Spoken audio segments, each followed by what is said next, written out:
Well, hello, everyone, and welcome to our weekly gathering, Work Cookie, as we join IO psychologists, HR recruiters, and one actor as we try to make the world of work just a little bit better. And today, Jeremy, we're going to talk about decision dynamics, igniting group choices for success. If you're going to have a group, it's good to get them ignited, and it's always good to be going towards success. But where exactly are you going to lead us today in this discussion? So there's a couple of different really good references that we have for today, and I'll end up putting them in the chat. It's interesting because when you look at the history, so group dynamics have been studied since the 70s, the 80s, the 90s for the most part. And then of course we have these new lines of research that are coming across for virtual groups. So in general, when we're looking at sometimes you can look at like baselines in terms of group performance. And some studies show, like few studies show that group performance is better than the performance of an individual or a combination of individual efforts. But when you look at some of the different meta-analysis, when you look at the cohesiveness of groups, we start to look at group norms and looking at productivity of like how do we tie in performance goals and task requirements and those types of things. And it can be interesting to look at sometimes when you look at even this democratic decision-making processes versus a singular kind of authoritarian decision maker that pulls in kind of advisors. So we're going to take a look at all kinds of different things related to that, Tom. Well, it just kind of reminds me of, my favorite sports team. There's a coach who may lead some of the decision, but it's really comes down to the players and their group dynamic and who's leading them. So can we make that analogy with, your favorite sporting team and the way that maybe your team wants to work at work? You can. So it's interesting when you look at like even in terms of brainstorming groups can be very effective, but when you look at like when you aggregate all the studies, a normal group can have just as much success, but it also so I think we talked about this last year where you might have like a soccer team, for example, for World Cup. If you have a team of all-stars, sometimes a mediocre group can perform better than a group of all-stars simply because of some of the like interpersonal dynamics and different I guess dynamic skill sets. So you can make that analogy for sure. I'm old enough that I remember something called masterminding, where groups would get together and they discuss their individual issues to try and see if someone else in the group had some suggestions for it. Are we still doing masterminding, or is that passe, or was it good to start with? Tell me more. What do you mean by masterminding? Well, I see Dr. Matthew shaking his head. Yes. Do you want to talk a little bit about masterminding? Uh, sure. So my experience with that, there's been a group, actually, it's a group of IO psychologists. We get together every few weeks and specifically within the realm of organization development. And uh, we all have different clients that we're working with. And sometimes we're running into issues with those engagements, or we're hitting walls where we're going, man, I just can't seem to get around this. And so being able to come together as a group and saying, hey, I've thought about this a little bit on my own. I want to get your take. I want to get your perspective. It's not quite brainstorming. It's almost what Adam Grant refers to as brain writing, where everybody kind of works on something a little bit at the beginning separately, but then brings it together and collectively and says, what are different perspectives? What are different ideas? And in that process, because everybody has different backgrounds and different experiences, that mastermind group, that collection, all of a sudden we have an expert or we have somebody who has a lot of experience in this area and brings in a perspective that I all of a sudden go, wait a minute, I never thought of that. So that mastermind group used to be very a formal group. Now it's sort of they may still be out there, but they're definitely not as prevalent as they were. But that concept is still there, where people can come together, bring their perspectives, and get insights from like-minded people who have just a slightly different approach to it. I think that one of the first mastermind groups was um, Thomas Edison, Henry Ford, and a couple of other people. Dr. Martha, let's go to you. On masterminds, I think it was Napoleon Hill in one of his books that made it quite popular of people coming together, especially in the world of business, to exchange ideas. And the whole concept was that if you have these minds come together, they create this mastermind that can collectively solve issues that otherwise would not be able to be solved. So I think that's where that all came from, or at least that's how it was made popular. Well, thank you very much for that. I'm so glad that you're here. We want information. It's good to have Dr. Martha around. Lee, how did this play out? If we're talking about igniting choices for success, what were some of your experiences in the military where decisions had to be made? As Jeremy was saying, sometimes there's often a leader, but sometimes you need that group dynamic as well. Oh man, it's funny that you asked, because one of the things that came to mind when you mentioned the all-star team earlier, in the Navy, there's like this huge shift from rank E6 to rank E7. So when you're selected to be a Navy chief, there's this huge thing, complete change, big training cycle. They change uniforms. The whole nine. It's huge. It's a huge thing, and every year it is a total just cluster, because you take all these people who are the top, cream of the crop, hot runners. They've been, the sailor of the quarter, the sailor of the year. They've gotten the top evaluations, all of them. And so you take, let's see, my last group I think was 32 here locally. So you take 32 alphas, and you dump them in a jar and shake them up and see what happens. And so you put them in there and you go, okay, who's your top guy? Well, you all are.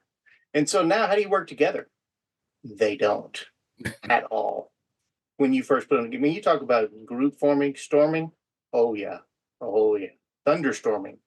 And so you put all these people together, and then you pick somebody randomly. Okay, you're in charge. Why is he in charge? Why am I not in charge?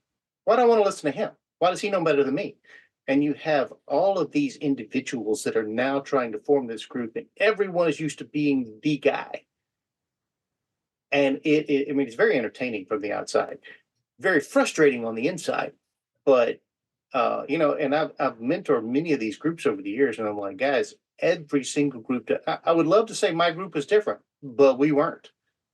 It is Keystone Cops, because everybody and everybody gets a chance to be in charge. Everybody gets fired because they all have to learn to work together. It is an amazing thing. It is a case study in the formation of groups. The whole thing, the storming, norming, performing, all of that stuff. It is a case study. You could do, we need IOs in there writing papers. I'm telling you, fascinating. But yeah, you see people, like these like superstars, and they're like in tears, broken down, because they're just like, I can't do this. But you do see, in the military, you do see the gamut, though. You see the tyrant dictators all the way to the let's all sing kumbaya and vote on it, and the actual which in a combat situation or something, the tyrant is what you want.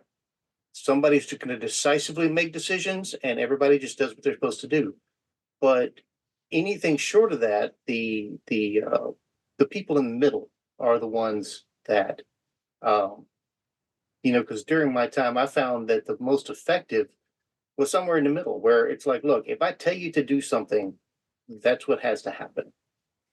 With that said, bring me your ideas, give me your opinions. I'm going to give you room to fail and fail safely. And I'm going to figure out what we can do to make you better.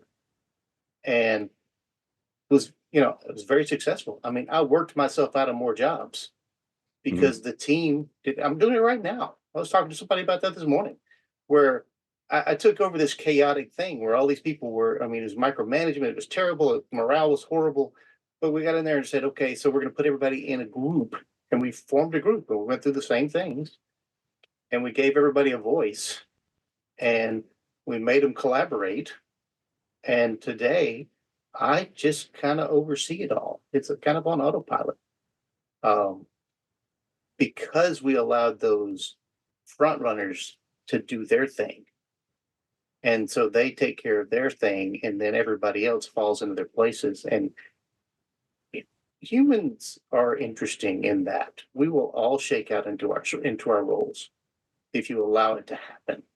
The problem is most time in industry, we try to force it. It's the square peg round hole. Right. And, we all know how well that works. Just it doesn't. Well, thank you very much, Lee. LindaAnn, you got to have some good war stories from the HR department. Well, just directly following on the heels of some of Lee's comments, I dropped in the chat this link to a TED Talk, and I think I've done that for this group once before, but it's one of my favorite TED Talks forever. And it's about this study that they did about what it's like to put all the superstars together. Everybody think this is going to be this wonderful team. And they did it with super chickens, right? And by the end, they were all dead. And so it's a really good 10 minutes of entertainment with a very, very salient point. I think it's worth your time. So anyway, that being said, I think when you look at the decision making within an organization, there needs to be some kind of purposeful structure to it. Understanding clearly why are you using a group to make this decision, and then looking at how you want to comprise and structure that group and what particular decision-making technique you want to use, whether it's brainstorming or a Delphi technique, which is, where you just choose experts and get them to anonymously provide their opinions. And then you summarize those opinions and get the feedback and those kinds of things, so that you don't have that group think implementation where everybody comes up, they're sitting in the room and somebody comes up with an idea and everybody goes, oh yeah, that sounds good, and then we're done, kind of thing. And so you really need to be purposeful in how you want to structure this decision-making process. And then one of the values of being clear about that and understanding why the purpose of the organization, or how that decision fits into accomplishing the purpose, is important, is because one of the things that I remember is happening for me is when I was in a situation where decisions were being discussed. If I understood the decision-making process that had been gone through, even if I didn't agree with that decision, it wasn't this decision that I would have made, I understand there was a valuable process, and there had been a good thought process to go through to arrive at that decision. And so that helped me accept the decision more easily. And so I think those are just a couple of points to consider when you're looking at the dynamics of asking a group to make a decision. And then there needs to be one person who's finally responsible for that decision. Right? Because sometimes you have to be like, make that executive decision or whatever, but you have to be willing to take responsibility for the outcome of that decision. Thank you very much for that. And Jeremy, let's go over to you. And I love what LindaAnn's saying, but I have had the experience of, being in a group where supposedly it's group decision, but there is a leader who's already come with a decision in mind, and we're just there to rubber stamp it.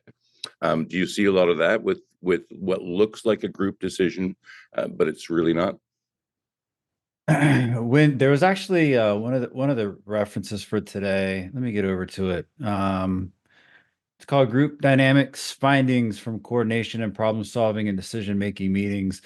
They set up, it's an interesting article, it's pretty short, but they set up this experiment, and they found, kind of related to this, that says in terms of leadership, 73% of groups with one leader were successful, whereas only 16% of groups with 0 or 2 leaders were successful. So overall, we're going to need somebody to step up, because that's a pretty vast difference there. So there's going to be somebody that needs to stand up and take control of the group. There's also an interesting reference here that we have here, because I was thinking about group dynamics and leadership, and I was thinking, well, why do we have a jury foreman? So there's one reference that we'll talk about today in terms of jurors and the specific dynamics of that. But to lead on to that, what LindaAnn was saying, there's something called the inhibition hypothesis, and that's when we look at the size of groups. So when you have smaller group sizes, you have more, is it more increased? So you have less physical freedom. No, wait, you have more physical freedom because you have more chance to participate, but you have less psychological freedom because you're in a smaller group. So anything you say, you're going to be you're held to that, right? Because you have the small group, and there's more interaction regardless of any specific skills. And because of that greater exposure, and small groups tend to be more expressive and are, I guess, overall less detached. But when you get that, you also have more interaction and more discussion. And in that, you might have, this is where it goes into the brainstorming. When you have that, you have less ability to have ideas generate and come to, I guess, full idea generation fruition for the individuals, because you might throw an idea out there, and unless you have a leader that's kind of leading that particular group saying, okay, let's let this germinate a little bit, you're not going to have that flower bloom in terms of the ideas.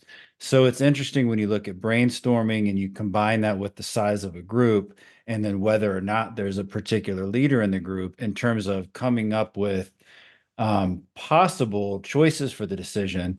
But also we're looking at how much information is being brought because of presence of a leader, brainstorming activity or not, and also the size of the group. Is there any information on the ideal size of a group or the skills that a leader needs if they're going to lead this group? Generally, it was 6 to 12 member groups are usually the best size groups. I would say, from what I was looking at, generally it's definitely no more than 12, but it depends on the decision too. But once you get more than that, things start to get, you lack really a distinguished spokesperson, the ability to actually speak up and be heard. It also becomes harder to determine who the leader is, especially if it's kind of an impromptu group, because when you have more than that, you might have 2 people that seem like they're leaders, but they're not, maybe just someone speaking up. Things kind of get muddled a little bit, but in terms of those very specific and important decisions, it's usually like a 6 to 12 member group. And I think having something like FBI negotiation skills, which you have, would be really good to have if you're leading a group like that.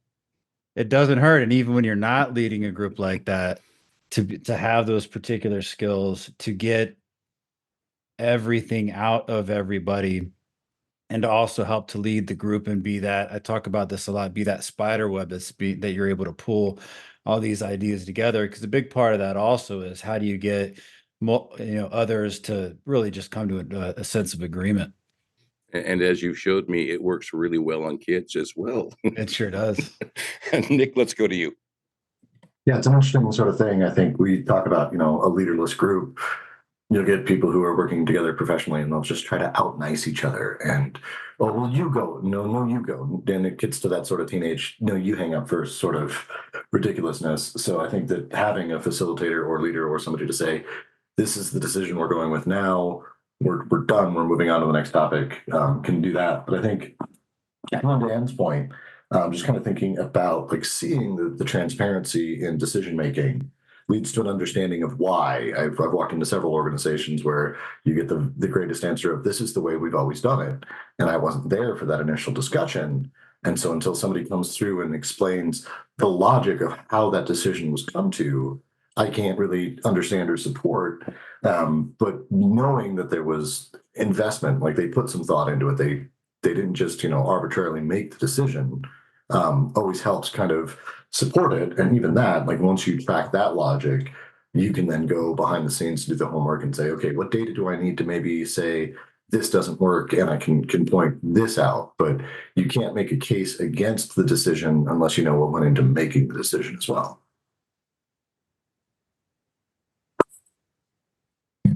Very, very true. Thank you, Nick. Let's go to Jacqueline. Thank you. I love the points that have been brought up here, the size of the group making the decision. And I'm a big fan of the Rasky model.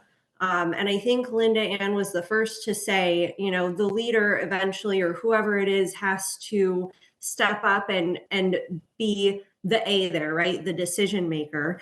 I've used a great resource that helps whoever that decision maker is decide, should this be the group making the decision, or should it be the leader? What's the sense of urgency in the matter at hand? So really it's a focus on, what is this particular situation I'm in?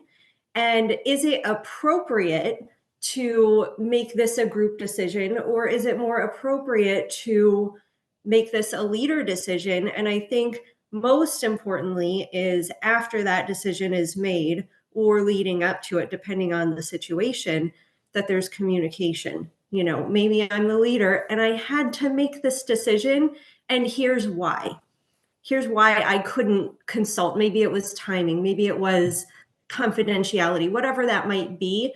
And also, here's what I considered in making that decision. Maybe I've had conversations with my team members in the past, and I use that as input for this decision. So it's not that you don't have a voice, it's that these factors led me to have to make this decision on my own as the leader. And thank you very much for that. We often come back to, it depends on communication. You've got to have fairly developed communication skills so that you're able to share that information and to share it well. So thank you very much for that, Jacqueline. Richard, let's go to you.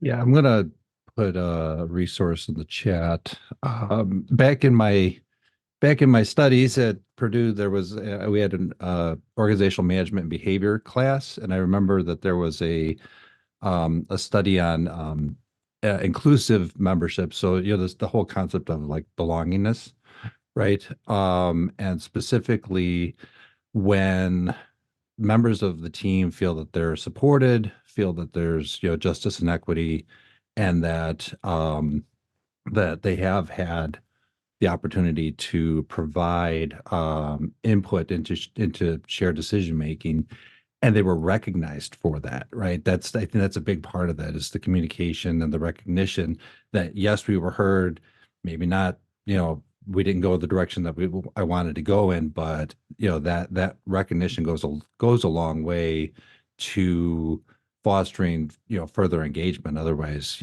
why am I going to do this again? I don't want to put myself through that, and I've seen that with other in fact, I'm working through some stuff with a client right now where it's a family-owned business, and everybody's like, well, the family says this is what it is, and that's how I'm going to take it, and I'm not gonna push back. And the family's like, well, we can't grow without the input of our people, right? And so there are these different dynamics that are happening, and the leaders need to exercise, I think, correct me if I'm wrong, but a little bit more empathy. That's one thing, and a little more conscientiousness as to, how the other people on the team feel and react to, what's being said in those decision-making moments.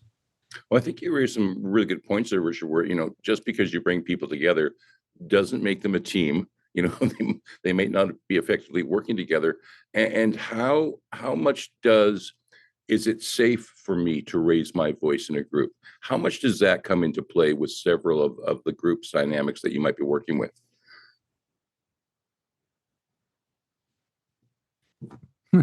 Yeah, that's just it.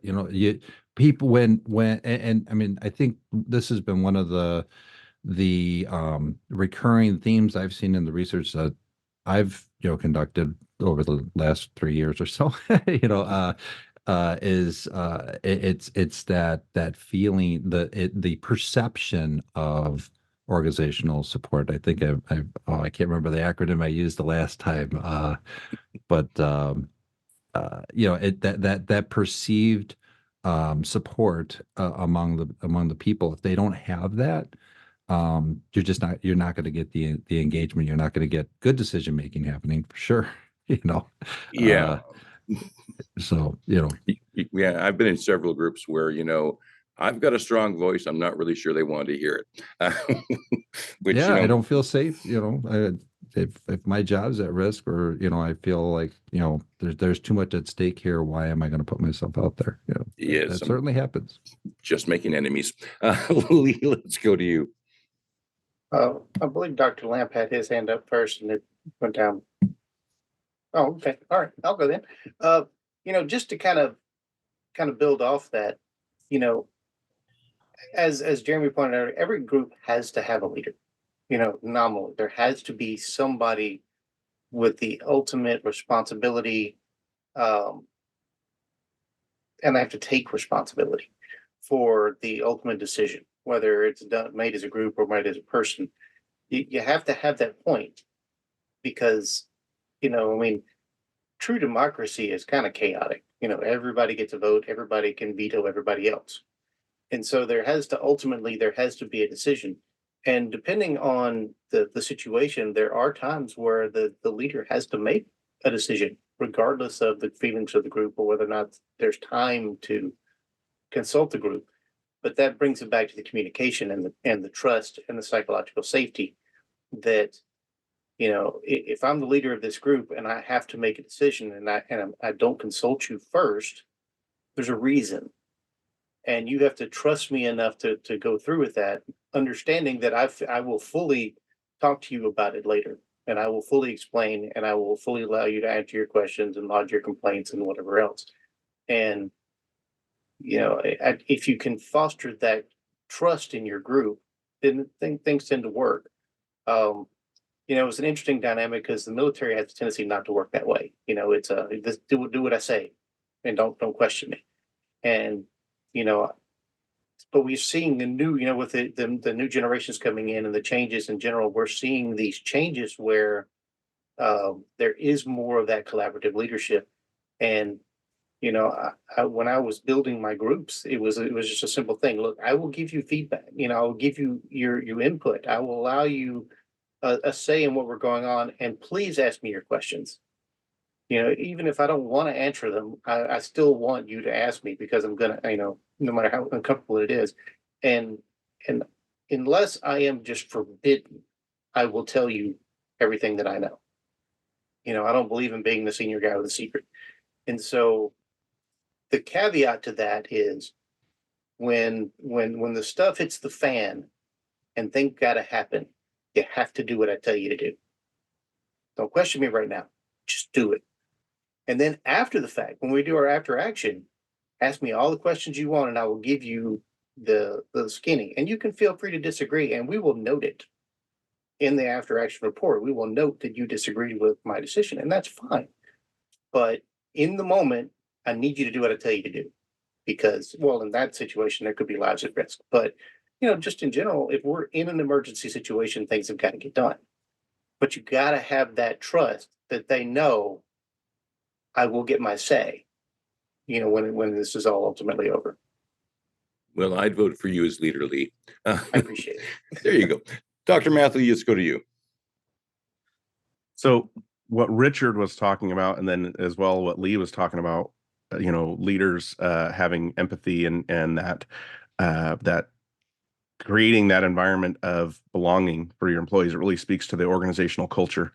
And when your culture exemplifies that belongingness, that feeling where people feel welcomed, they are able to bring themselves in whatever capacity they want to show up, however they want to show up, they're more engaged. That engagement rises, that commitment and that bond extends, and you go from just a conglomerate of people to a group, to a team.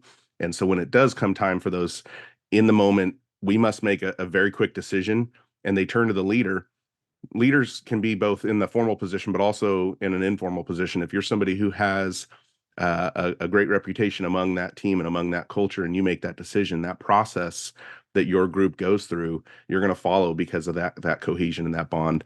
And then when you look at, Tom, I think you were mentioning sports earlier, right at the beginning of our conversations, and think back to like 2010 when was it LeBron and Chris Bosh and they all went and they went to go form the Miami Heat Dream Team, and they just fell apart. Their performance dropped. And so, LindaAnn talks about super chickens, and that's exactly kind of what happened. Is when your group does not have that defined leader, when you have people that are pecking and vying to be the top person, you lose that cohesion, you lose that decision making and that performance. And so it just ripples, the ripple effects just spread, and it can cost, whether it's costing your organization money or whether it's costing your people, whatever it may be. It's a dangerous and slippery slope. And so being very mindful and attentive to what your organizational culture stands for really is going to allow that group process, that group dynamic to thrive. Yeah, there's got to be a system built all the way around it that actually makes things work. Thank you very much for that, Dr. Matthew. Nick, let's go to you. Yeah, to Lee's point, I think we talk about decision making as kind of all the lead up, and we forget that once the decision's made and we're looking at the consequences of those, there's still time to read and react. The after action in the military, post-mortem, a debrief. I can think of a time where, there was a situation I had to make a snap decision. Employee was hanging out after hours and they were getting too loud and the family complained. And I basically just said, give them their tab and get them out of here. The bartender was a friend of theirs. And so she was in the moment, like, why? What's happening? What's going on? I was like, just do this and I'll explain it later. And for me, it was, I don't have the emotional capacity to, justify my actions right now. And B, like, I need to show this other power that be that, we are taking action. And, after the fact, I went back and I said, hey, I did this because of A, B, and C, which you might not have seen. I know you're sticking up for your friend, but, when I come to you with something like that, I really do need you to just kind of listen. And I hate to say, do as you're told, but at the same point, that's exactly what I wanted at that moment. And then I went back and justified what was going on. And when cooler heads prevailed, we're able to take some of the emotion out of it. And say, that's why this was done, and this is what we're going to do in the future. Thank you very much for that. And boy, taking the emotions out of it sometimes is really hard to do. LindaAnn, let's go to you. I think to build on some of the things that have been said, I think a couple of points are important. And that's one is when you have a group, whether they're the leader or the person responsible ultimately for the decision that comes out of the group, having someone who has the skills to facilitate an effective discussion, I think is really important, right? And there aren't too many people who really understand that process and that dynamic, and making sure that everybody gets to speak completely and fully. And also, it's important to have people justify their point of view to some degree. In other words, if I just say, yeah, I don't think that's a good idea, and not give any reasons or validation as to why you think that or where that comes from, or that point of view. Sometimes it's just a fact that you have a situation where you have a differing point of view because of your experience. And it's really important to have that point of view in the group. And maybe that's why you were chosen to be in the group, which leads me to my next point, is that in many cases, the group has to be carefully chosen for what each person can bring to that decision-making process, so that you do get that complete scope of perspective, and that when you take it back to the larger organization or group, they feel like they've been represented in that decision-making process. Thank you very much for that, LindaAnn. Dr. Jeremy, let's go back to you. But I do have a question for you, Jeremy, because, the parallels between the work world and putting a cast together to do a show from the acting world and trying to get a bunch of very talented actors who may have some ego, getting them all just to, row in the same direction sometimes is a bit of a challenge. So how do you even start this process? If you want to make choices for success with your group, how do you even get them on the same page? Starting off, and this is from the article is called Group Performance and Decision Making, and that's the reference that's provided. It's in the show notes as well. One important thing that what you said makes me think of in terms of a starting point, it's not going to make sense at first, but I'll explain. Failure to identify and utilize resources of capable group members is a clear source of group process loss. So, in other words, if we're not utilizing it, we talk a lot about, let's get the salaries let's get your money's worth for the salaries that you're paying. So step number one, Tom, would be understand what everyone brings to that particular group, or in terms of acting, what are the individual skill sets, but shed light on them. Make sure that the whole group knows what everyone's skill sets are. And also by doing that, you're building people up in the process. I'm going to jump over to this other article to answer the second part of your question. It's called Group Decision Making by Tindale and Wingett. And there's this concept of group wisdom.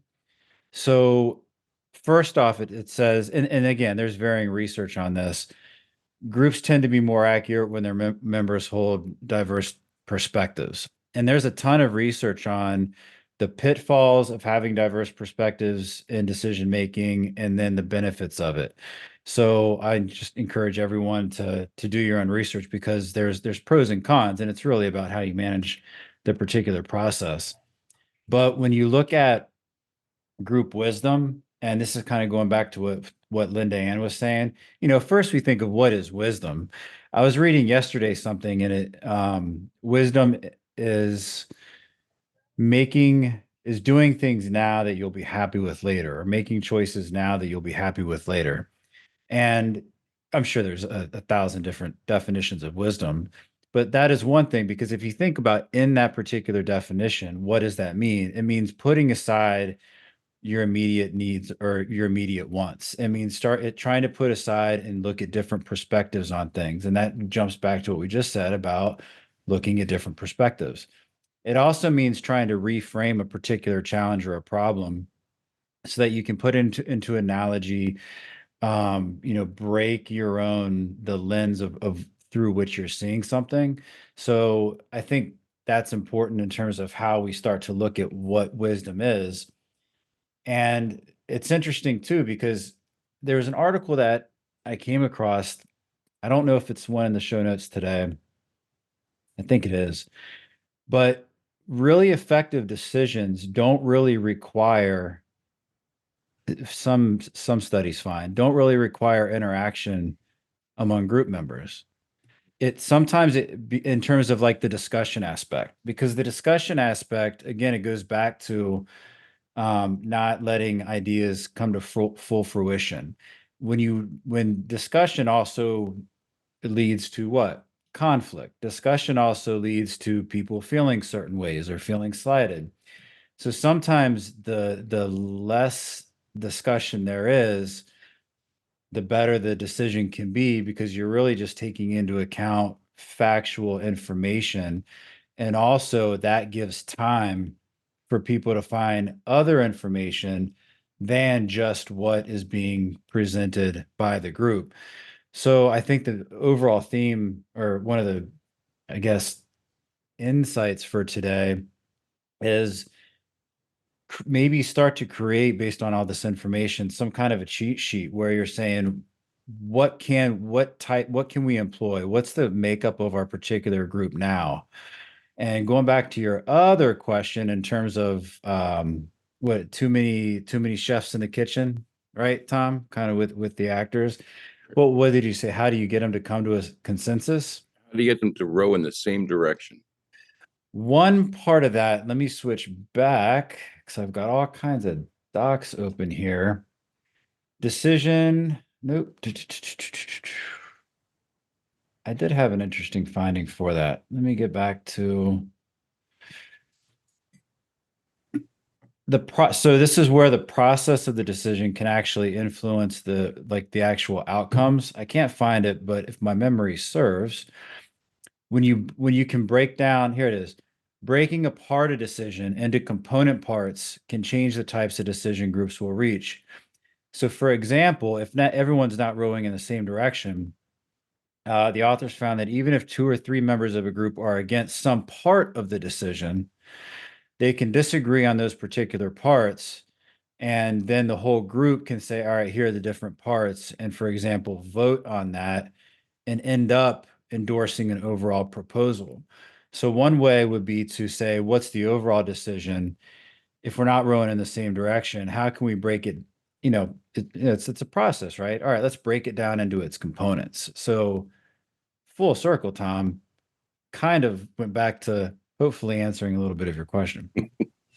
Well, and here's another one for you, Jeremy, because I can imagine a lot of people, listening to this episode of Work Cookie and going, oh, well, I just have to get my groups talking and we can make a group decision. Sometimes it's not that easy. So what is the role of an IO psychologist? When do I want to bring them in to work with my group or to help even me, develop those skills to lead the group? Do I have to wait until there's disaster on the horizon? No. And, so you're asking me, I urge anyone here to raise your hand and answer that question, because you'll get as many people as are here. You'll get that times 10 in terms of different options or opportunities. The first thing my mind goes to is just exploring different communication techniques in terms of getting people together and exploring how and exploring the process to which they're coming up with the decisions, also while taking into consideration some of the interpersonal dynamics.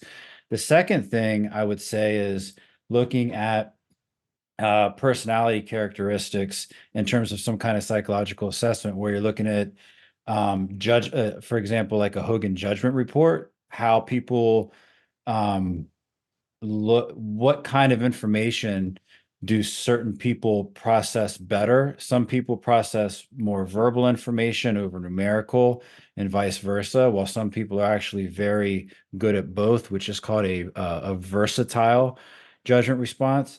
You can also look at how people, just in that one assessment, you can look at how people take feedback, and there's multiple other point factors there.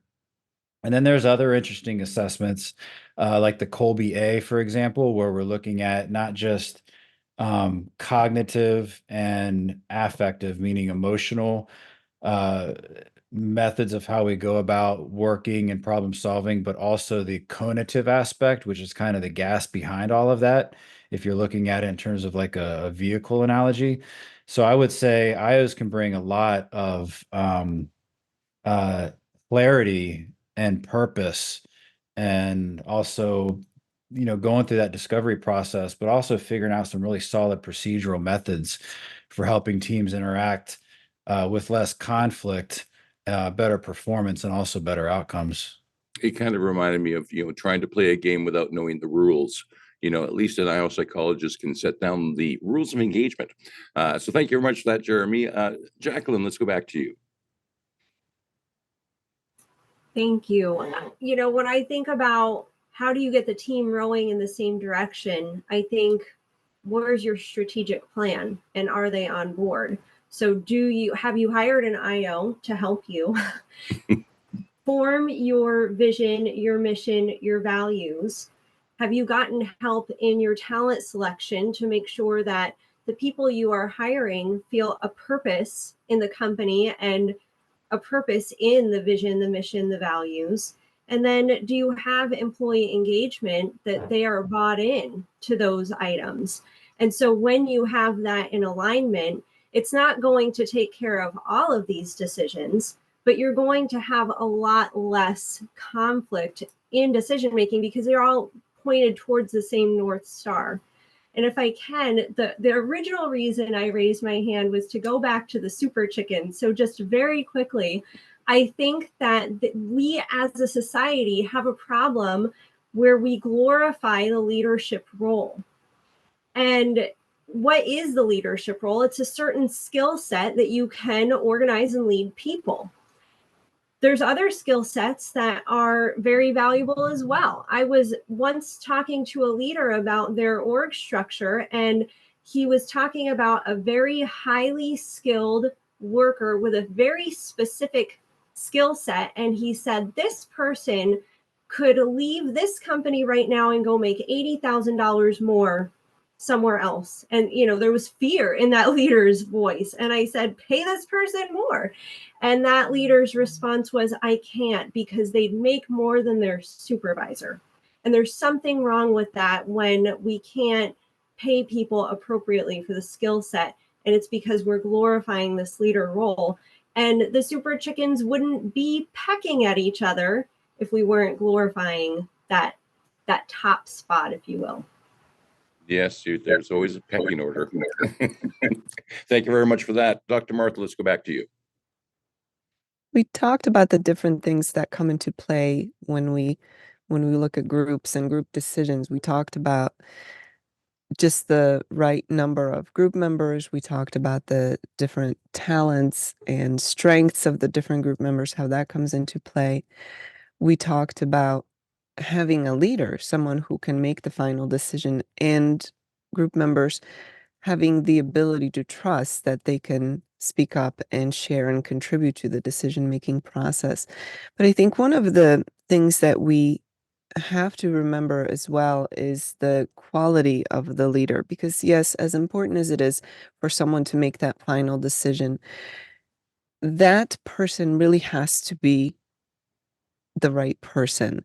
I can tell you from personal experience, when I was just a young pup in the workforce, we had a group session when we were working towards a change, and I presented an idea, and our manager, without giving it seemingly any thought, without any explanation, without anything, said no and moved on to the next thing, which that's fine. But 2 weeks later, she presented that same idea as her own idea and presented it as though it was the best thing she ever could have come up with.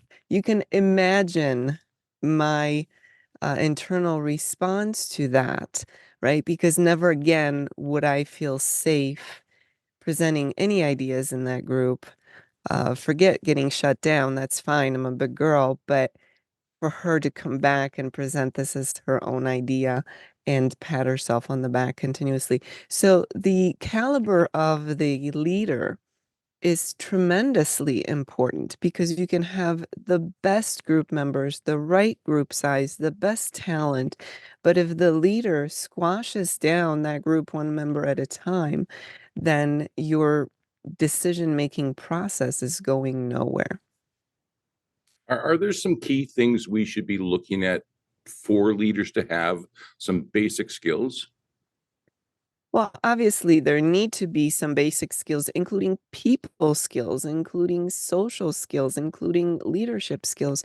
But there's something to be said for an ego-less leader, right? Because as Jacqueline was saying, this glorification of a leader does have an important position, but they can't be ones where the ego rules, right? Even if you do have the power to make that final decision, it has to be a sensible person in that position. We can't have tyrants.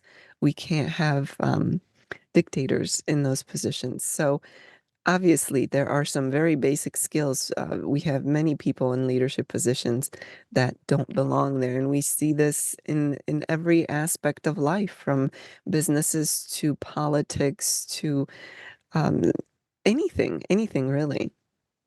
Yeah, and it's kind of interesting reflecting back as my career as a director is I never even wanted the credit. I didn't want a lot of glory. I wanted the actors to have all of it. I just like to hide in the back. Dr. Jeremy, let's go to you. On that note of hiding in the back, but you still held the overall decision. Is that right? Okay, good.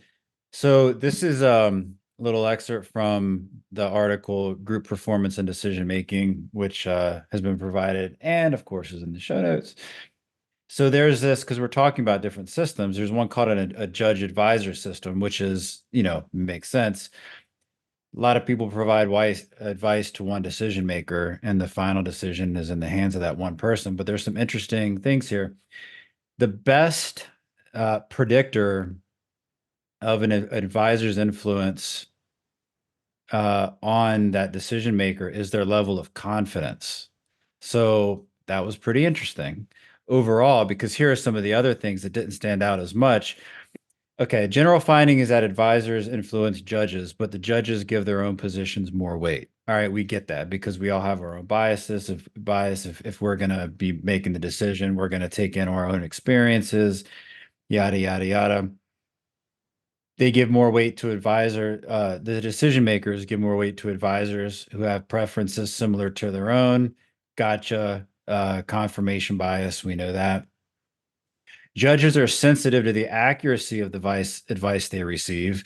And of course, there's probably multiple reasons for that. People don't want to look like they've been fooled or taken. They don't want to take bad advice because it makes them look bad. So we get it. So they're sensitive.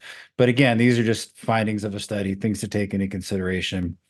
Also, advisors who have been correct in the past or who have more information at their disposal are given more weight than advisors who have a bad track record, obviously, or have less information. So we flip this around. What I just mentioned is if you're an advisor, here are these things to take into consideration, right?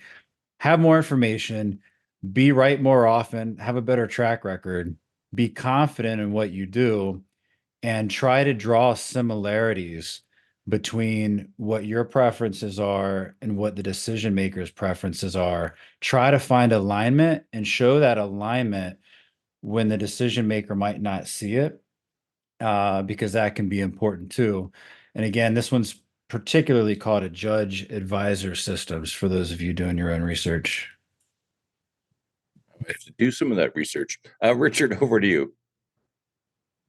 I want to give CBOC a shameless plug here because there's a pretty cool little resource in the Pathfinder toolkit of the must-have guide to getting buy-in for your ideas at work.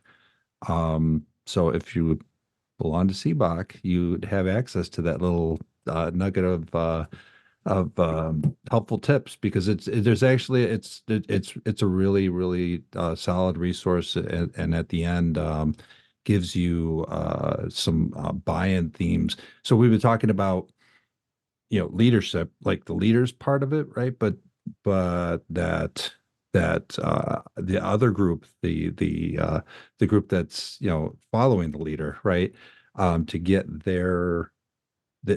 this resource gives them some of the skills that they have to practice, of course. That you're going to get it wrong a few times, right? But I think if anybody's interested, join CBOC and download that resource, because I think it'd be a good thing for you. Yeah, if you're only listening to the Work Cookie podcasts, you're missing all the really good stuff that's on the CBOC website. So make sure you spend a little time and go do a little research. LindaAnn, let's go to you. Looks like LindaAnn's doing research right now. Now I'm writing things down so I don't forget, because I have Swiss cheese for a memory sometimes. To the points that both Jeremy and Rich made, I think it's important to understand that decision-making is a skill set, and you need to practice that skill set. And has someone helped you develop that skill? And have you taken the time to work with you so that you can be put in a situation where maybe the person who is your leader or advisor who says, don't forget to consider X, Y, and Z, or have you considered X, Y, and Z in your evaluation process, and being able to put you in situations where you have to make decisions on a smaller scale so that you're more and more comfortable to build that confidence, because confidence is a result, not a prerequisite. Thank you very much for that. And Jeremy, let's go back to you. We're almost at a time, but I remember I think I read somewhere that just improving communication skills in a group will increase productivity something like 10 to 15%. So we have a lot of information and resources on the CBOC website that'll help people, you know, with increasing productivity by running better workplaces. And, you know, going out and hiring an IO psychologist, you know, it might be a little pricey, but it sure is going to pay off in the end on the bottom line. True. I didn't know if there was a question in there, Tom, but I second your motion. And it's just a plug. Oh, thank you. That's good. So where are we going to go with this discussion next week? All right. So next week we're talking about group decision, or actually group dynamics for the most part, for our theme for this month. Next week, From Clash to Cohesion, Part 1, Resolving Conflict Within Intact Work Groups.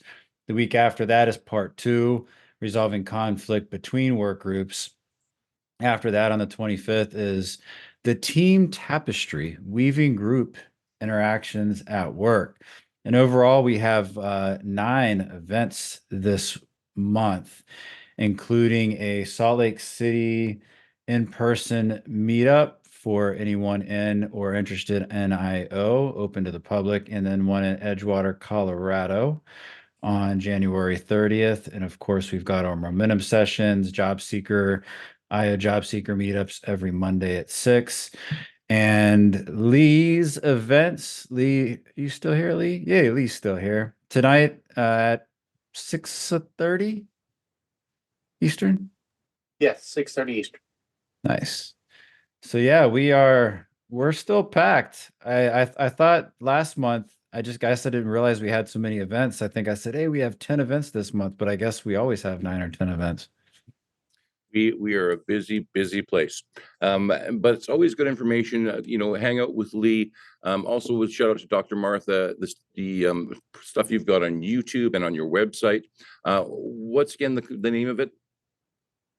My podcast is called Workplace Psychology with Dr. Martha Grajdek, and you can visit YouTube to check that out there as well.